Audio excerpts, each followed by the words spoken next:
இருந்தாலும் கம்யூனிச சிந்தனை உள்ள ஒரு இயக்குனர். தொழிலாளிகள் மேலையும் முதலாளிகள்கிட்டையும் எப்படி என்ன பேசணுன்றதை நல்லா புரிஞ்சுக்கிட்டவர். ரொம்ப வருஷம் ஊதிய தொகையை பற்றிய விவரங்களில் அவர் தான் நின்று பேசியிருக்கார். அவருடைய இழப்பு எங்களுக்கு, எங்களுடைய சங்கத்துக்கு, எங்களை மாதிரி இயக்குனர், உதவி இயக்குநர்களுக்கு பெரிய இழப்பு. அவரோட ஆன்மா சாந்தி அடையணும். அவருடைய புகழ் எங்களுடைய இயக்குநர்கள் சங்கம் இருக்கிற வரைக்கும் இருக்கும்.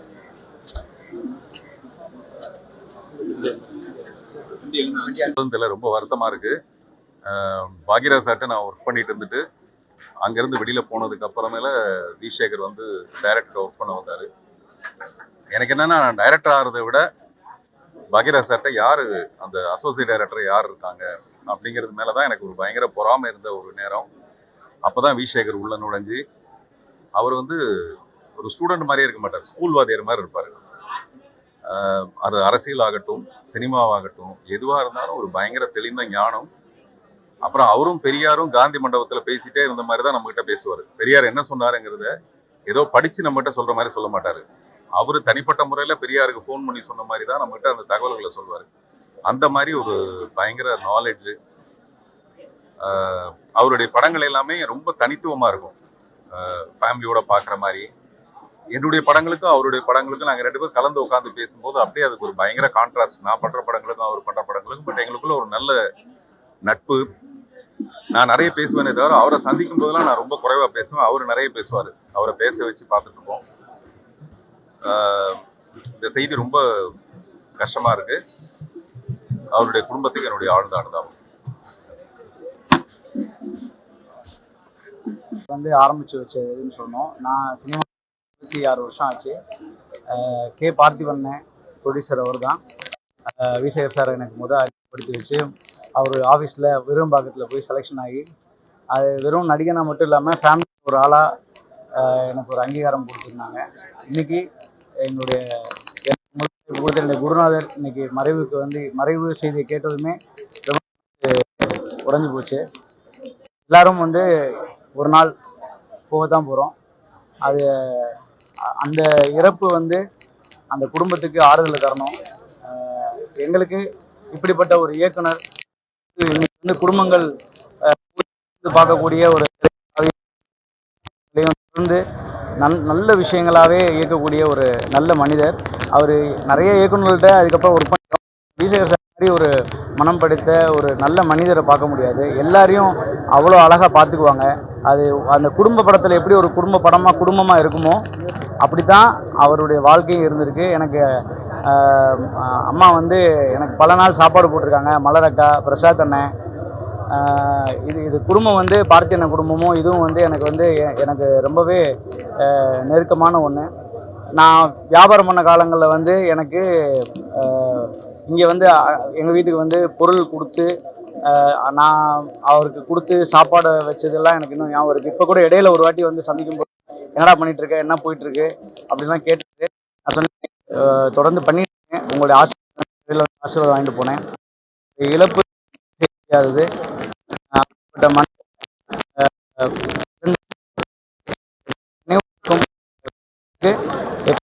எப்பவுமே திரை உலகமே இன்னைக்கு இருக்கு, ஆறுதலாக எப்பயுமே இருக்கும். ஸோ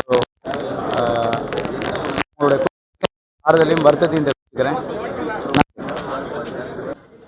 இன்னைக்கு அற்புதமான ஒரு இயக்குனர் திரு வி சேகர் ஐயா அவர்கள் இறைவனடி சேர்ந்துட்டார்.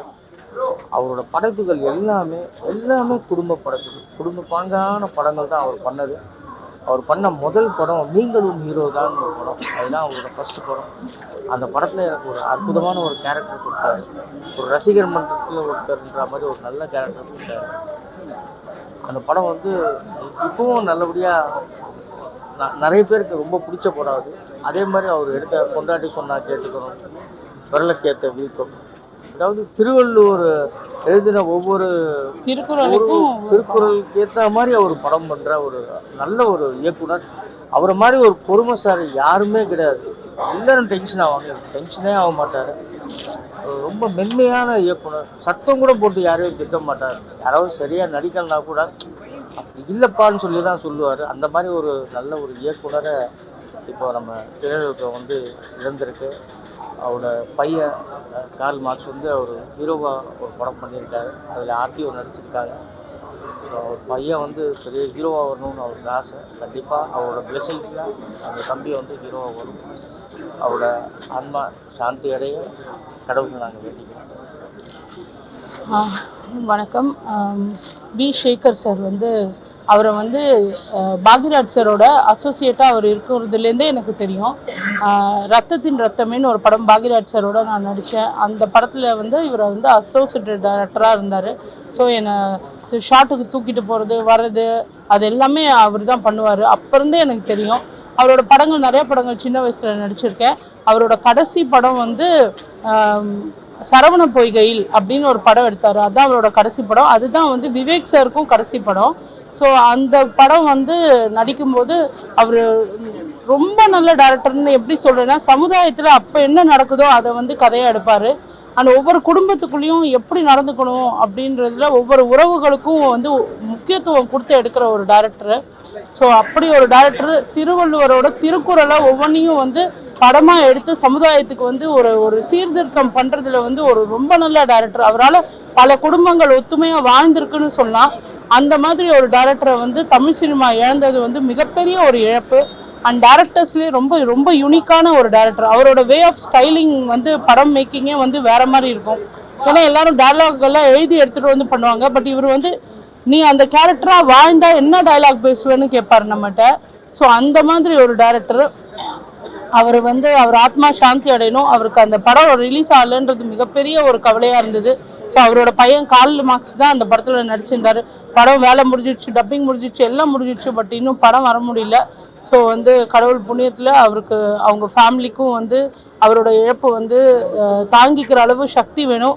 இந்த சமுதாயத்தில் மறுபடியும் ஒரு வி சேகர் சார் கிடைப்பாரான்றது வந்து இந்த இண்டஸ்ட்ரிக்கே ஒரு சந்தேகம் தான். அவரோட ஆத்மா சாந்தி அடைய அவரோட ஒர்க் பண்ணதை நினச்சி நான் வந்து ரொம்ப பெருமைப்படுறேன். அண்ட் அவருக்கு எங்கள் 2 பேரையும் ரொம்ப பிடிக்கும். கடைசியாக ஒரு 2 மாதத்துக்கு முன்னாடி அவரை சந்தித்தது கூட அவர் ரொம்ப நல்லா பேசி ரொம்ப அன்போடு பேசினார். அவரை இழந்து ரொம்ப தாங்க முடியாத வேதனை தான். பட் இழப்புன்றது வந்து நம்ம கையில் இல்லை, கடவுள் கையில். ஏன் கடவுள் வந்து இண்டஸ்ட்ரியில் நிறையா நல்லவங்களை ரொம்ப திறமைசாலிங்களாக கூட்டிகிட்டு போகிறான்னு தெரியல. அவரோட ஆத்மா சாந்தியோட வேண்டிக்கிறேன். நன்றி, வணக்கம். தேங்க்யூ.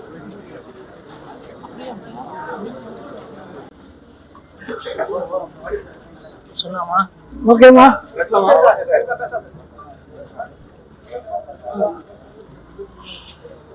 சேகர் மறைவு ரொம்ப மனசு ரொம்ப பாரமாக இருக்குது. எல்லாரும் பிறந்து படித்து ஒரு வேலை பார்த்து கல்யாணம் பண்ணி எல்லாரும் இந்த மாதிரி இருந்தால் கூட சேகருக்குன்னு சொல்லி ஒரு கனவு இருந்தது. சேகருக்குன்னு ஒரு கனவு இருந்தது. அது சினிமாங்கிறது மேலோட்டமாக இருந்தால் கூட உள்ளூரை வந்து ஒரு சமூக பிரச்சனைன்னு சொல்லுவாங்க இல்லையா, அதை பற்றி எப்பவுமே ஒரு கண்ணோட்டம் இருக்குது. பேசிக்காக ஒரு கம்யூனிசம் இது எல்லாம் வந்து அவருக்கு ரொம்ப ஈடுபாடு. அதனால் அது சம்மந்தப்பட்ட ஆட்கள் எல்லாருக்கிட்டையும் பழக்க வழக்கத்தில் இருந்தார். அதுக்கப்புறம் அவருடைய கருத்துக்களை சொல்கிறதுக்கு சினிமா அப்படிங்கிறது ஒன்று இருந்தால் நல்லா இருக்கும் அப்படின்ட்டு. ஆனால் திருமணம், அந்த குழந்தைகள், அந்த பாரமெல்லாம் வந்ததுனால கொஞ்சம் யோசிச்சுக்கிட்டே இருந்தார்.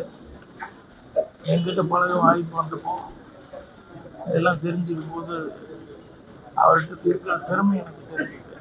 அதனால் அது அரசாங்க உத்தியோகம் வந்தால் கூட பரவாயில்ல, இது இங்கே வர முடியும்னு நான் நம்பி கொடுத்து அதுக்கப்புறம் அது இருந்து வெளியே வந்து தான் சினிமா உதவிகளாக தான் படம் பார்த்து வேலை பார்த்தேன். அப்போவே அவர் நல்லா செய்வார், நல்லா வருவார் அப்படின்னு நம்பிக்கை. அதே மாதிரி எல்லாரும் நான் முதற்கொண்டு பண்ணுற சினிமாவை விட குடும்ப சூழலில் அந்த உறவுகள் பின்னணியில் என்னென்னலாம் இருக்கும், ஆசாபாசங்கள் அப்படிங்கிறத வந்து ரொம்ப தெளிவாக அதை வந்து சினிமா மூலமாக சொன்னார். அது மட்டும் இல்லாமல் திருக்குறள், திருவள்ளுவர் மேலே பயங்கர ஈடுபாடு இருக்குது. அதனால அவர் தனிப்பட்ட முறையில் வந்து லாப நஷ்டம் பார்க்காம பொருளாதார ரீதியாக அதை பற்றி எல்லாம் யோசிக்காம ஊர் ஊராக போய் இந்த திருப்பூர்களுக்கு வந்து அவர் பண்ணதுக்கு அது ஒரு மிகப்பெரிய சேவையாக நான்லாம் கூட புறாமப்படுறேன்.